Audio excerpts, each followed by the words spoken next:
Factors affecting blood pressure, peripheral resistance, vessel elasticity, blood volume, cardiac output.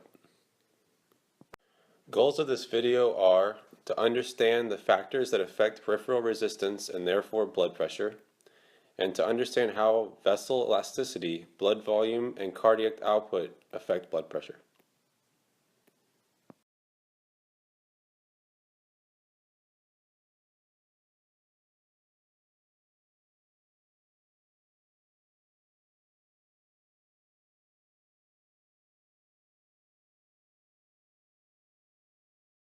Sources of peripheral resistance. One of the main factors that affects blood pressure is peripheral resistance. Blood cells and plasma encounter resistance when they contact blood vessel walls. If resistance increases, then more pressure is needed to keep blood moving. The three main sources of peripheral resistance are blood vessel diameter, blood viscosity, and total vessel length. Vessel diameter analogy. Vessel diameter affects peripheral resistance. As the diameter of a tube gets smaller, a greater proportion of the fluid is in contact with the wall of the tube.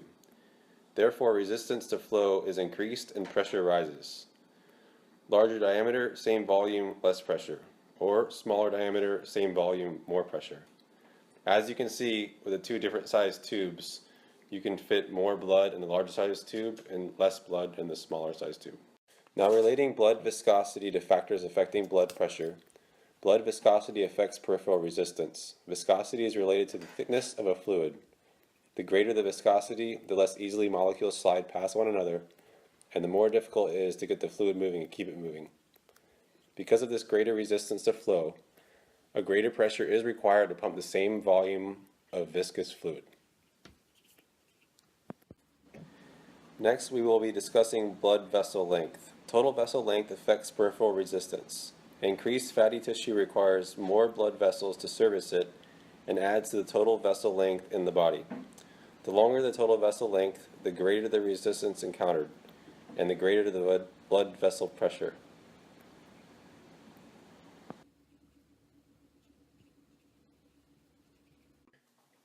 Discussing cardiac output in respect to heart rate, anything that decreases cardiac output also decreases blood pressure, because there is less pressure on the vessel walls.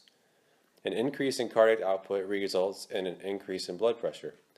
Cardiac output equals heart rate times stroke volume.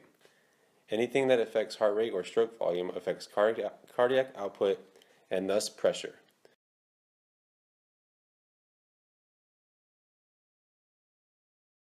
When discussing vessel elasticity, besides peripheral resistance, blood vessel elasticity also affects blood pressure. A healthy elastic artery expands, absorbing the shock of systolic pressure. The elastic recoil of the vessel then maintains the continued flow of blood during diastole. When an individual has arteriosclerosis, arteries become calcified and rigid, so they can't expand when the pulse wave of systolic pressure passes through them. Thus, the walls of the artery experience higher pressures and become weaker and weaker.